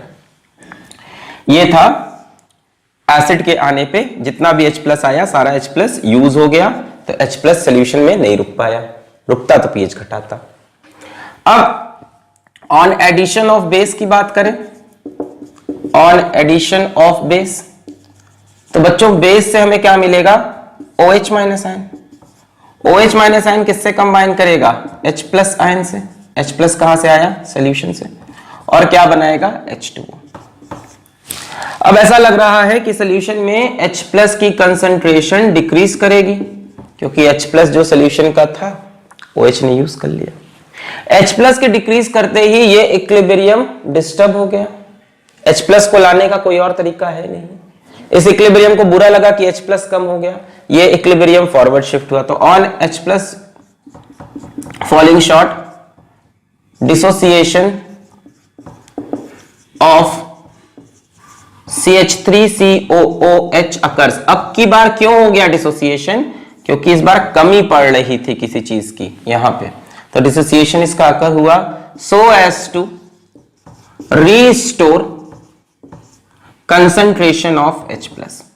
अब ऐसा नहीं है कि तुम कितना भी OH- डाल दो तो काम हो जाए, वीक है ना यार ये। मान लो तुमने उठा के OH- बहुत ढेर सारा डाल दिया, है ना, बेस की बहुत ढेर सारी अमाउंट डाल दी, तो वो आएगा सारे H+ को लेके चला जाएगा। अब इसकी इतनी हिम्मत नहीं कि बहुत ज्यादा डिसोसिएट करे, थोड़ा बहुत संभाल सकता है, इसीलिए बोला जाता है on the addition of small amount of acid और बेस। तो इस तरह से एडिशन ऑफ एसिड में वर्क करता है, इस तरह से एडिशन ऑफ बेस में। एसिड में जो H+ आया वो इससे कंबाइन करके ये बनाया, वापस ये डिसोसिएट नहीं किया क्योंकि इसकी कोई कमी नहीं हुई, क्योंकि ये खूब ढेर सारा दे रहा। बेस से OH- आया, वो H+ से कंबाइन किया, H+ की कमी हुई, ये डिसोसिएट किया, वापस H+ रिस्टोर हो गया। पर ये चीज बहुत ज्यादा देर तक नहीं हो सकती। तो ये इनकी वर्किंग थी एसिड बफर की। अब मैं जो बता रहा हूं, रियलिटी में अगर आप एसिड डालोगे या बेस डालोगे तो pH चेंज होगा, आपको भी समझ में आ रहा है, क्योंकि आपको पता है OH- डालने पे H+ को ले गया, ये उतना डिसोसिएट नहीं कर पाएगा। आपको पता है H+ डालने पे CH3CO- को ले गया, तो CH3CO- कंसंट्रेशन फॉल करेगी, ये डिसोसिएट करेगा तो H+ बढ़ेगा, तो pH घटेगा। रियलिटी में ऐसा तो हो ही नहीं सकता कि pH पे फर्क ना पड़े, पड़ता है पर कम पड़ता है। तो अब हम देखने जा रहे हैं कि pH पे कितना फर्क पड़ता है ना, क्या pH वाकई चेंज नहीं होता या चेंज होता है पर थोड़ा सा। आइए चेक करते हैं। चलिए, तो एक बहुत ही अच्छा न्यूमेरिकल करेंगे जिससे आपका कंसेप्ट बहुत स्ट्रांग हो जाएगा। इसीलिए मैं कहता हूं वीडियो भाई लास्ट तक देखो, सारे क्वेश्चंस करो। तो बहुत प्यारा क्वेश्चन करने जा रहे हैं अपन, pH से ही रिलेटेड है। क्या है अपना, 12 gram of CH3COOH and 16.4 gram of CH3COONA are dissolved in 1 litre solution, ठीक है, इसका Ka दिया है 10 की power -5। Calculate first part pH of solution, second part new pH if 3.65 gram HCl is added। अब देखो इसमें नया एसिड डाल दिया बफर सोल्यूशन में। Third part new pH if 7.3 gram HCl is added। Fourth part new pH if 4 gram NaOH is added। ये question sufficient है सारे कंसेप्ट क्लियर करने के लिए। चलिए तो इसको हम करेंगे, और इसमें pH आपको पता है एसिड डालने पे चेंज होगा, बेस डालने पे भी चेंज। हमें पता लगाना है न्यू pH क्या है, चेंज कितना है, सब निकलेगा। इस क्वेश्चन से हमें क्लियर हो जाएगा कितना चेंज होता है। तो पहला पार्ट सॉल्व करते हैं, pH of solution. So pH is equals to pKa plus log 10 salt upon acid. अब यहां सॉल्ट लिखें, कंजुगेट बेस लिखें, फर्क नहीं पड़ेगा, इससे एक ही निकलेगा CH3CO माइनस। pKa की वैल्यू बताओ, ये 10 पावर -5 तो 5 प्लस log बेस 10 सॉल्ट। इसका कंसेंट्रेशन निकालना पड़ेगा, तो पहले इसके नंबर ऑफ मोल्स निकालें डिवाइड बाय 1 लीटर। तो इसके नंबर ऑफ मोल्स कितने होंगे निकालने के लिए आइए एटॉमिक मास वगैरह देखें। Number of moles of CH3COONA mass given upon molar mass. तो इनका मोलर मास कितना होगा, कार्बन 12, हाइड्रोजन 1 तो 3, फिर 12, 16 2 32 और सोडियम 23। तो कितना हो जाएगा ये 12 12 24 और ये 26 यानी 50 और 3 82। बोले सही है। इसका एटॉमिक मास मॉलिक्यूलर मास आएगा 82। तो 82 से ये कितना हो गया, 82 2 2/10 0.2 मोल्स, ठीक है। और number of moles of CH3COOH निकालेंगे तो mass given upon molar mass, carbon 12, hydrogen 1, carbon 12, 16 16 32 और 1, ये आएगा 60। मोलर मास 60, तो 12/60 1/5 दैट इज 0.2 मोल्स। तो दोनों के ही 0.2 मोल्स है शुरुआत में मेरे पास, ठीक है। इसके भी 0.2 आ रहे हैं, 1/5 0.2। तो सॉल्ट की कंसेंट्रेशन 0.2 अपॉन 1 लीटर, एसिड की कंसेंट्रेशन 0.2 अपॉन 1 लीटर। ये कैंसिल होगा, log 1 टू द बेस 10 0 यानी 5। तो शुरुआत में pH ऑफ सॉल्यूशन पहला आंसर है 5। सिंपल, दोनों के नंबर ऑफ मोल्स वगैरह निकाल लिए, जिससे हमें बातें क्लियर हुई। चलिए ये तो बहुत आसान लगा सभी को, number of moles upon volume करके कंसेंट्रेशन। अब सेकेंड पार्ट पे आओ, इंपॉर्टेंट कहानी स्टार्ट हुई जब क्या डाला HCl, कितना 3.65 ग्राम 3.65 ग्राम HCl ऐड किया। चलिए देखते हैं, मोल्स में चेक किया जाए कितने HCl है। So number of moles of HCl कितने हो गए 3.65 अपॉन HCl का मोलर मास 1, क्लोरीन 35.5 यानी 36.5 यानी 0.1 है ना, इसका मोलर मास 30, तो 0.1 मोल्स। तो हम कह सकते हैं 0.1 मोल HCl ऐड हुआ है। आइए अब सवाल को, कहानी को फिर से देखते हैं। अब देखो HCl आया और सॉल्यूशन में क्या किया है जरा देखो, CH3COH है, CH3COONA है और HCl। अब बताओ HCl जो नया आया है ये किससे रिएक्ट करना चाहेगा, एसिड से रिएक्ट करेगा नहीं, सॉल्ट से कर सकता है। तो CH3COONA plus HCl will give CH3COOH plus NaCl। अब ये डिसीजन आपको लेना पड़ेगा देखकर कि किससे रिएक्ट कराना है, ये आपको सोचना पड़ेगा। किससे रिएक्ट कराया मैंने भाई, एसिड से तो करेगा नहीं, तो सॉल्ट से रिएक्ट कराया। जरा रिएक्शन देखें, CH3COONA plus HCl क्या बना, CH3COOH plus NaCl। देखो HCl के एडिशन से हुआ क्या, गौर करो इक्वेशन पे जो लिखी है, हुआ क्या, हुआ ये कि सॉल्ट का कंसंट्रेशन कम हो जाएगा और एसिड का कंसंट्रेशन बढ़ जाएगा। सॉल्ट का कंसंट्रेशन कम हो जाएगा और एसिड का कंसंट्रेशन बढ़ जाएगा। चलो, ये मेरे पास कितना था इनिशियली, ये कितना था, कितना यूज हुआ, कितना बचा, वही करेंगे। इनिशियली ये कितना था मेरे पास, हमने निकाला था ना 0.2 मोल्स, और ये भी कितना आया था 0.2 मोल्स। तो ये मेरे पास 0.2 मोल्स था, ये भी इनिशियली 0.2 मोल्स था, ये इनिशियली मेरे पास 0.1 मोल डाला है, और इसकी तो कोई बात नहीं है। बोलो क्लियर है? ये ऐसे सॉल्यूशन में थे, है ना, ये पहले से था, ये पहले से था, ये डाला है, ये इनिशियल बात हुई। अब कितना कितना यूज हुआ, देखो ये पूरा 0.2 यूज नहीं हो पाएगा क्योंकि इसके 0.2 के लिए ये भी 0.2 चाहिए, जो कि ये अवेलेबल नहीं है, यानी HCl लिमिटिंग रिएजेंट बनेगा, वो डिसाइड करेगा कि कितना कितना यूज होना है। HCl पूरा खत्म हो गया, 0.1 यूज हो गया, ये एक के लिए एक चाहिए तो 0.1 के लिए 0.1। अच्छा, HCl एक खत्म होता तो ये एक बनता, HCl 0.1 खत्म हुआ तो ये 0.1 बना, और ये कुछ नहीं। तो ये हमारा यूज्ड या फॉर्म्ड की बात हो गई, यूज्ड या फॉर्म्ड। फाइनल बात करें कितना कितना बचा या कितना कितना बना, ये 0.2 था, उसमें से 0.1 गया, 0.1 बचा, ये 0.1 था, 0.1 गया, कुछ नहीं बचा, ये 0.2 था, 0.2 था, 0.1 बन गया, है ना, है ना। HCl 0.1 था, पूरा यूज हो गया, 0.1 HCl को ये कितना चाहिए 0.1, और 0.1 HCl से ये कितना बना 0.1, ये पहले से 0.2, तो ये बन के कितना गया 0.3। सो फाइनली आपके पास क्या क्या है, देखो बड़ा आसान क्वेश्चन था। CH3CONA है कितना 0.1 मोल 1 लीटर में, ये खत्म हो गया HCl, और CH3COOH है कितना 0.3 मोल्स किसमें 1 लीटर में। तो यही मैं कह रहा था कि HCl डालने पे क्या हुआ, सॉल्ट कम हो गया, सॉल्ट था 0.2 मोल्स और एसिड बढ़ गया, एसिड था 0.2 मोल्स, एसिड बढ़ गया 0.3। बस अब पीएच का फॉर्मूला लगाना है, क्वेश्चन खत्म कर लेंगे। यहां से पीएच का फॉर्मूला लगा के सवाल खत्म करना है। pH is equals to pKa plus log base 10 salt बराबर एसिड। तो हाँ pH चेंज होता है पर कम। pKa कितना हो जाएगा 5 आ जाएगा 10 की पावर -5 से, है ना, K 10 की पावर -5 प्लस log 10 सॉल्ट की कंसेंट्रेशन बोलो, ये रहा सॉल्ट 0.1 और एसिड की 0.3, सो इट इज 1/3 यानी -log3, तो 5 - log बेस 10 3, log 3 इज 0.47, सो 5 - 0.47 करीब करीब, तो 4.53 अप्रोक्सीमेटली।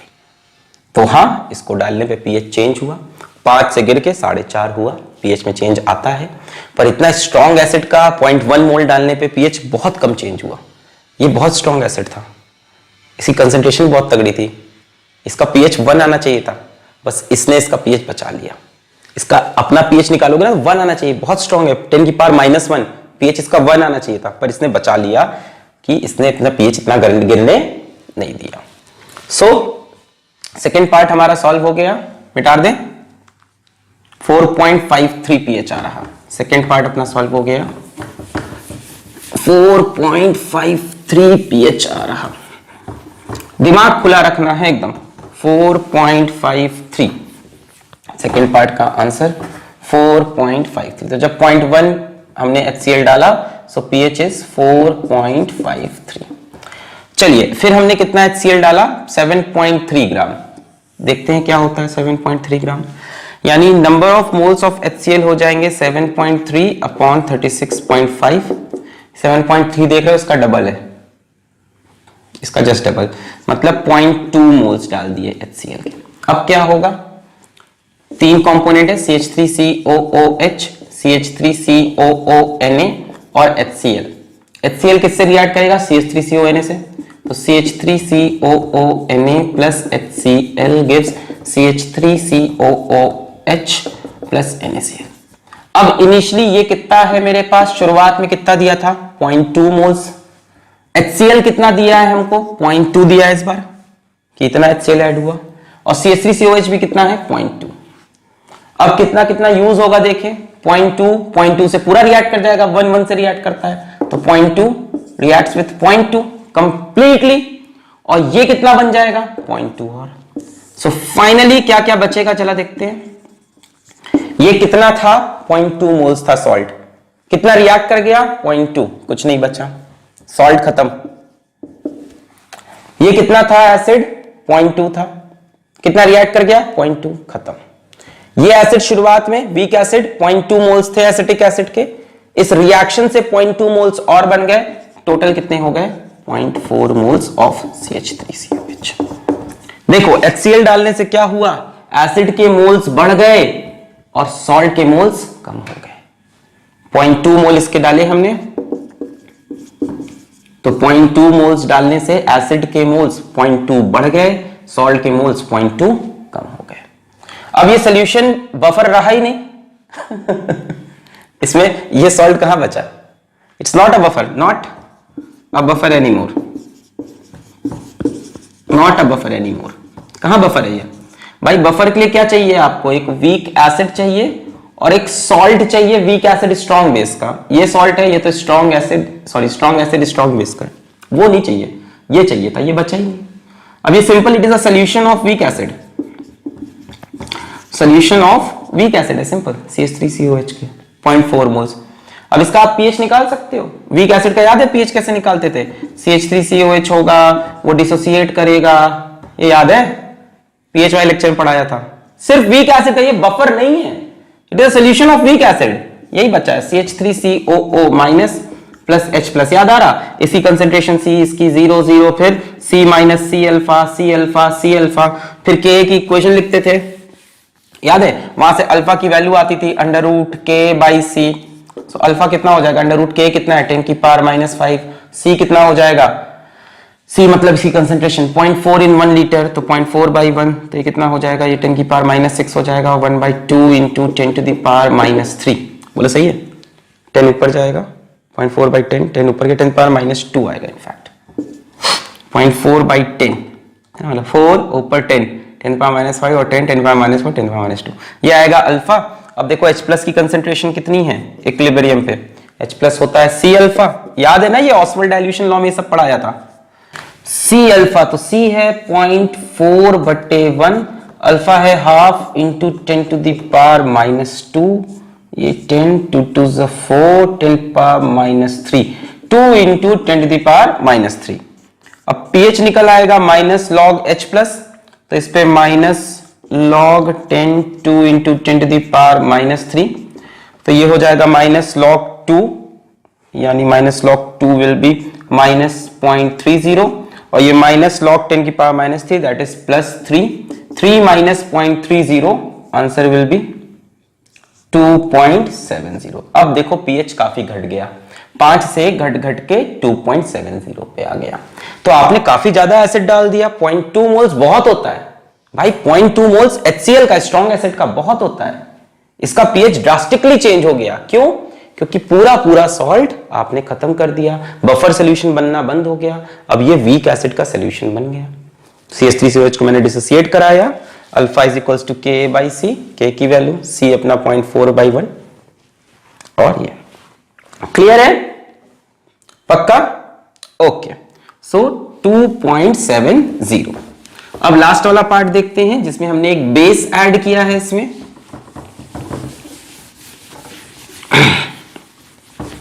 ठीक है, डील करना आ रहा है, कोई फॉर्मूला मत रखो, डील करने के लिए प्रोसीजर समझो। कितना आया था 2.7, लास्ट वाला आपने NaOH डाला, number of moles of NaOH देख लिए जाएं, 4 ग्राम अपॉन इसका molar mass Na23, oxygen 16, hydrogen 1 यानी 40, तो 0.1 मोल डाले हैं हमने इसके। आ जाओ, अब हमारे पास 3 चीजें हैं, CH3COO Na, CH3COOH और है NaOH। अब NaOH देखो एक बेस है, ये किससे रिएक्ट करना चाहेगा, ये एसिड से रिएक्ट करना चाहेगा, तो CH3COOH plus NaOH gives CH3COONA plus H2O, acid plus base, salt plus water. देखो बेस के डालने पे कहानी पलट गई, बेस को डालने पे एसिड कम होने लगेगा और सॉल्ट बढ़ने लगेगा। एसिड को डालने पे क्या हुआ था, सॉल्ट कम हुआ था, एसिड बढ़ा था। बेस को डाला, बेस एसिड से रिएक्ट किया तो एसिड का कंसंट्रेशन कम होता जाएगा और सॉल्ट का बढ़ता जाएगा। चलो इनिशियली ये मेरे पास 0.2 मोल्स थे, ये इनिशियली 0.1 मोल है, ये इनिशियली 0.2 है। अब आपको दिख रहा है ये लिमिटिंग रिएजेंट है, ये पूरा 0.1 खत्म हुआ, इसके 0.1 के लिए इसका 0.1 यूज हुआ और इसका 0.1 फॉर्म हुआ। सो फाइनली देखें क्या क्या होगा। फाइनली 0.2 में से 0.1 खत्म, 0.1 बचा, 0.1 था 0.1 खत्म, कुछ नहीं बचा, 0.2 था और 0.1 और बन गया तो 0.3 बन गया। सो CH3COOH यानी जो एसिड था वो इतना हो गया, CH3COONA यानी जो हमारे पास सॉल्ट था वो इतना हो गया। बस अब pH निकालना है।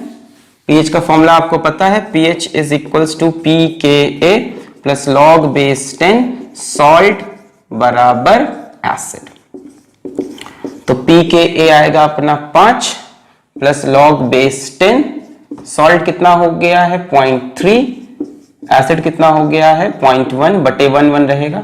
सो log 3 की वैल्यू हो जाएगी 0.47, सो pH 5.47। देखो बेस डालने पे pH बढ़ गया, बेस डालने पे pH बढ़ना चाहिए, एसिड डालने पे pH कम होना चाहिए, एसिड डालने पे pH कम हुआ, बेस डालने पे pH बढ़ गया। सो NaOH डालने पे pH 5.47। क्लियर है तीनों पार्ट? बहुत बढ़िया। तो बस यही देखना है कि किससे रिएक्ट करेगा, ठीक है, एसिड हो बेस हो जैसा बफर हो उसके अकॉर्डिंग रिएक्शन लिखना है, देखना है कि एसिड और सॉल्ट में से किसकी कंसेंट्रेशन कम हुई किसकी ज्यादा। तो बेस डालने पे pH बढ़ा, एसिड डालने पे pH घटा। क्लियर है? तो ऐसा नहीं है कि बफर का pH नहीं चेंज होता, आपने रिएक्शंस करके देखे, न्यूमेरिकल्स करके देखे, चेंज होता है। ठीक है, मिटा दे। ओके, अब इसी से रिलेटेड एक टर्म आता है। अब आप ये समझ गए कि हाँ बफर का pH चेंज होता है। तो अब इससे एक बात आता है, कैसे डिसाइड करें कौन सा बफर ज्यादा अच्छा है। तो उसके लिए मतलब विच इज बेटर बफर, है ना, क्योंकि सभी बफर का pH चेंज होता है। तो बेटर बफर वो होता है बच्चों जिसकी बफर कैपेसिटी ज्यादा हो, बफर कैपेसिटी ज्यादा हो। बफर कैपेसिटी क्या होता है? Number of moles of H plus or OH minus ions which changes the pH of buffer by unity। ठीक है, मान लो मेरे पास दो बफर सॉल्यूशन है, एक कोई A एक कोई B। इसमें मैंने मान लो 0.2 मोल्स डाले HCl के और इसका बफर तब चेंज हो गया, चेंज इन pH मान लो 1 हो गया, डेल्टा pH। और इसमें मान लो मैंने 0.4 मोल्स डाले HCl के और तब इसका चेंज इन pH हुआ 1।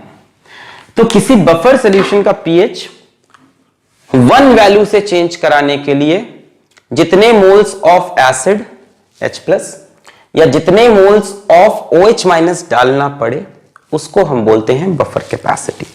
जैसे इसकी बफर कैपेसिटी 0.2, इसकी बफर कैपेसिटी 0.4 है ना, बफर कैपेसिटी 5, इसके 5 की वैल्यू हो गई 0.2, इसके 5 की वैल्यू हो गई 0.4। अब आप बताओ कौन सा बेटर बफर है?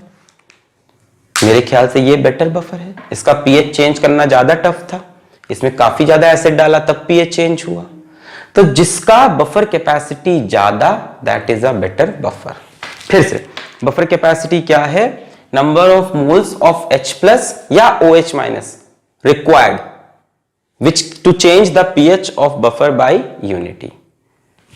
बफर के pH चेंज तो होते ही हैं, अगर उसको 1 वैल्यू चेंज करने के लिए जितने मोल्स ऑफ एसिड या जितने मोल्स ऑफ बेस डालने पड़े उसको बफर कैपेसिटी कहते हैं। इस वाले में 0.2 मोल्स डालने पे pH 1 चेंज हुआ तो इसकी बफर कैपेसिटी 0.2। इस वाले में 0.4 डालने पे pH 1 चेंज हुआ तो इसकी बफर कैपेसिटी 0.4। दोनों में से बेटर कौन है खुद बताओ? इसको ज्यादा एसिड चाहिए अपना pH चेंज करने के लिए, मतलब ये रेजिस्टेंट है, ये pH चेंज करना नहीं चाहता, so this is a better buffer. बोलो पक्का समझ में आया? क्यों बेटर है?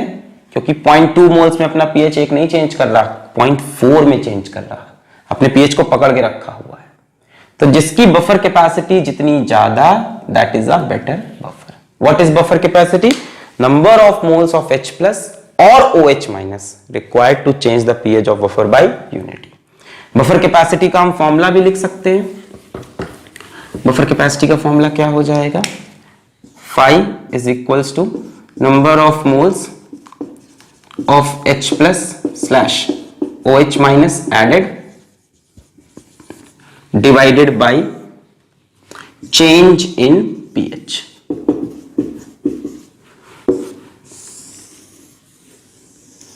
अब यहां से देखो, जिसका चेंज इन pH कम होगा उसकी बफर कैपेसिटी ज्यादा।